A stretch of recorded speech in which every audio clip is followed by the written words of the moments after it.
Navbharat times में आपका स्वागत है। मैं हूं आलोक कुमार। तो आज हम बात करते हैं नीतीश कुमार की नई चाल पर। लगातार दो मोहरे उन्होंने फेंके हैं, ऐसे जिनका अंदाजा किसी को नहीं था। ऐसे दो मोहरे, कोई कह रहा था नरेंद्र मोदी जैसा दांव है, तो कोई इसे नीतीश कुमार की खांटी स्टाइल बता रहा था। चाहे प्रताप चंद्र सारंगी जैसे जमीन से जुड़े नेता को मंत्री बनाना हो या पद्म पुरस्कारों का सिलेक्शन, मोदी ने एकदम नई छाप छोड़ी है। इसलिए जब नीतीश कुमार ने पहले अनिल हेगड़े और फिर खीरू महतो को राज्यसभा उम्मीदवार बनाने का ऐलान किया तो तुलना मोदी से होने लगी। महाराष्ट्र के अनिल हेगड़े जॉर्ज फर्नांडिस के चेले हैं और दिल्ली स्थित जनता दल यूनाइटेड के दफ्तर को कहिए उनका घर। इसलिए कहा गया कि पार्टी के समर्पण का पुरस्कार नीतीश ने दे दिया है। अब बारी थी दूसरी सीट के लिए उम्मीदवार तय करने की, जिसने लास्ट बॉल में हार जीत तय होने वाला रोमांच पैदा कर दिया। पटना से लेकर दिल्ली तक हलचल थी। दांव पर कहें या बलिवेदी पर, फैसला रामचंद्र प्रसाद सिंह पर होना था। नीतीश के खासम खास से आंखों के अंगार बने आरसीपी के दांव पर दो चीजें थी, केंद्र में स्टील मिनिस्ट्री और सांसदी। पर नीतीश कुमार ने एक बार से ये दोनों ही छीन लिया और आरसीपी सिंह के कद को छोटा कर दिया। आरसीपी को तीसरी बार संसद भेजने के बदले झारखंड के जेडीयू नेता खीरू महतो को राज्यसभा उम्मीदवार बनाकर बिहार के मुख्यमंत्री ने एक बार फिर चौंका दिया। आईएएस से नीतीश के करीबी बने आरसीपी की मिनिस्ट्री अब तभी बच सकती है अगर भारतीय जनता पार्टी मदद को आगे आए। इसकी संभावना न के बराबर है। नीतीश को सबक सिखाने के लिए बीजेपी आरसीपी पर दांव खेल सकती थी, लेकिन पार्टी को पता है कि यह हथियार ही भोंथरा है। आरसीपी पार्टी प्रबंधन के अलावा मुखिया का चुनाव जीतने की हैसियत भी अब नहीं रखते और संगठन की ताकत के लिहाज से भी वो लगातार फेल होते आ रहे हैं। और आज हम आपको यही समझाने की कोशिश करेंगे नीतीश की नज़रों में आरसीपी की पॉलिटिकल वैल्यू कैसे कम हुई। हम इसके बाद आपको यह भी बताएंगे कि आखिर खीरू महतो क्यों चुने गए आरसीपी के बदले। इन दोनों चीज़ों पर हम आपको बताते चलेंगे। इससे पहले बताते हैं आरसीपी के साथ क्या हुआ या आरसीपी ने क्या किया। पहला, 2019 लोकसभा चुनाव। आपको याद होगा बिहार में लालू से हटकर बीजेपी से सटकर सरकार बनाने के बाद गठबंधन की पहली परीक्षा यही थी। बीजेपी ने बड़ा भाई बनने की पुरजोर कोशिश की, नीतीश डग से मग नहीं हुए। पटना में नीतीश कुमार के घर पर अमित शाह की बैठक और फिर दिल्ली में अमित शाह से मुलाकात के बाद नीतीश का विक्ट्री साइन आपको भी याद होगा। नीतीश कुमार ने यह तय कर दिया कि 50-50 फॉर्मूले पर ही सीटें बटेंगी। तो 17 पर बीजेपी और 17 पर जेडीयू। 6 लोजपा उस समय साथ थी, उसके खाते में गई। नुकसान बीजेपी ने उठाया था क्योंकि उसके 20 सांसद थे। खैर, नीतीश ने इसके बाद कौन सी सीट किसके खाते में जाएगी इसके लिए आरसीपी को लगाया। अब आपको थोड़ी भूमिका पता हो कि आखिर हुआ क्या आज जो आरसीपी के साथ हो रहा है। आरसीपी ने यहां तेजी दिखाई।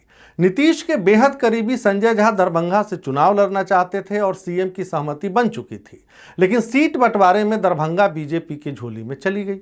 नीतीश ने खुद एक न्यूज चैनल से इंटरव्यू में कहा कि वो भागलपुर सीट तो चाहते ही नहीं थे। उन्होंने अगर कुछ कहा था तो दरभंगा के लिए कहा था। अब आप इससे समझ सकते हैं कि आरसीपी ने क्या किया। दूसरा, अति पिछड़ा वर्ग सम्मेलन की खाली कुर्सियां। ये मैं सभेड़ बता रहा हूं। लोकसभा चुनाव से पहले आरसीपी ने यह प्रयास किया। बिहार के हर जिले में उन्होंने तय किया कि वो जाएंगे और अति पिछड़ा सम्मेलन करेंगे। ये पूरी तरह से फ्लॉप शो साबित हुआ। हाजीपुर और मधुबनी में खाली कुर्सियां आरसीपी का भाषण सुन रही थी। यह साबित हो गया कि आरसीपी भले ही नीतीश की जाति के हों, लेकिन जन नेता कहीं से नहीं है। तीसरा, विधानसभा चुनाव में दुर्गति। तमाम कमियों के बावजूद नीतीश ने 2020 विधानसभा चुनाव की कमान आरसीपी को ही सौंपी। टिकट बंटवारे से लेकर हर फैसले में उनकी चली। क्या नतीजा निकला? जेडीयू 20 साल के इतिहास में सबसे बुरी स्थिति में पहुंच गई। 115 सीटों पर चुनाव लड़कर महज 43 जीत पाई और तीसरे पायदान पर खिसक गई, जिसका मलाल नीतीश कुमार ने बिल्कुल सार्वजनिक तौर पर पार्टी के मंच से उन्होंने जताया। चौथा, मोदी कैबिनेट में शामिल होने का फैसला। पिछले साल जुलाई में जब मोदी कैबिनेट का विस्तार होना था तो जेडीयू को शामिल करने पर चर्चा की जिम्मेदारी फिर आरसीपी ने संभाली। नीतीश कुमार का स्टैंड रहा है कि सांसदों की संख्या के अनुपात में मंत्री पद दिया जाए, या फिर जितने बिहार बीजेपी कोटे से मंत्री हैं उतने ही जेडीयू के हों। लेकिन रातों रात खबर मिलती है कि जेडीयू को एक मंत्री पद मिला है, और वो कौन है? खुद आरसीपी सिंह। फिर क्या था, ललन सिंह तमतमा गए, क्योंकि नजर उनकी भी थी। जैसे तैसे पार्टी में माहौल शांत हुआ। नीतीश कुमार ने फिर से कुनबे को एकजुट किया। अब ये आप समझिए कि नीतीश कुमार की एक कलाकारी है, एक स्ट्रेटजी है कि वो हर नेता से अलग अलग संबंध रखते हैं और किसी को बताते नहीं। अब है कि खीरू महतो क्यों जा रहे हैं? तो 69 साल के खीरू महतो की पहचान हजारीबाग के मांडू विधायक से बनी थी। जब बाबूलाल मरांडी की पहली सरकार बनी थी तब झारखंड में जेडीयू का भी दबदबा था। इंदर सिंह नामधारी जैसे लोग विधानसभा अध्यक्ष थे। जलेश्वर महतो, रमेश सिंह मुंडा, वैद्यनाथ राम जैसे कद्दावर नेता कैबिनेट में रहे। 2005 के विधानसभा चुनाव में जेडीयू ने झारखंड में 6 सीटें जीती थी। लेकिन 14 से पहले मोदी के नाम पर जब तकरार हुई नीतीश कुमार की, तब झारखंड का जो जेडीयू चैप्टर था वो लगभग क्लोज होने लगा। बड़े नेताओं ने कुनबे बदल दिए। 2014 और 19 के विधानसभा चुनाव में तो हालत ऐसी हुई कि नीतीश कुमार की पार्टी खाता भी नहीं खोल पाई। अब 2019 में जब विधानसभा चुनाव हुए तो बीजेपी ने अलग लड़ने का फैसला किया। पार्टी की हार हुई तो नीतीश बहुत खुश हुए। शायद इसी के कारण अगले साल बिहार चुनाव में वो बीजेपी से 50-50 की डील कर पाए थे। अगर ये इकलौता कारण नहीं भी था तब भी एक बड़ा कारण जरूर था। हालांकि अलग लड़ने के चक्कर में जेडीयू के अध्यक्ष सालखन मुर्मू तक चुनाव हार गए। अब फिर आते हैं, सालखन मुर्मू जैसे नेताओं ने डेमोसाइल के नाम पर झारखंड में जमकर उत्पात मचाया था। बिहारियों को खुलेआम धमकी देने वाले नेताओं को पार्टी से जोड़कर जेडीयू ने अपनी पैर पर कुल्हाड़ी मार ली। तब इस गलती को सुधारने के लिए ही पिछले ही साल इसी खीरू महतो को आगे किया गया और उन्हें झारखंड का जेडीयू अध्यक्ष बना दिया गया। तो ये कहानी है खीरू महतो के उत्थान की। अब सवाल उठता है कि झारखंड से ही लेना था तो खीरू महतो ही क्यों? इसके 3 बड़े कारण हैं जो हम आपको समझाते हैं। खीरू महतो कुर्मी जाति से हैं, जो लवकुश समीकरण का अहम हिस्सा है। अब ये कोई नहीं कह पाएगा कि आरसीपी को हटाने से कुर्मी समुदाय में कोई नकारात्मक संकेत या संदेश जाएगा। जमीनी कार्यकर्ता के नाते आरसीपी से बड़े नेता तो खीरू महतो हैं ही।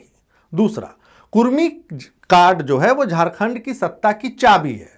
आमतौर पर लोग मानते हैं कि झारखंड में आदिवासी आबादी ज्यादा होगी, लेकिन ऐसा है नहीं। झारखंड में लगभग 27% आबादी कुर्मियों की है।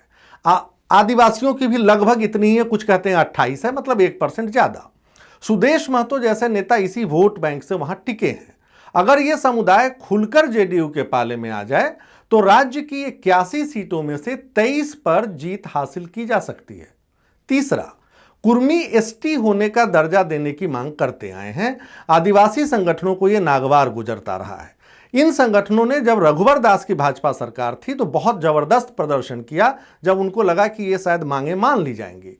अब भाजपा से बदला कहिए या स्वतंत्र राजनीति, पर कुर्मियों को रिझाने के लिए नीतीश कुमार उनकी इस मांग पर विचार कर एक मास्टर स्ट्रोक खेल सकते हैं। तो आज के लिए इतना ही।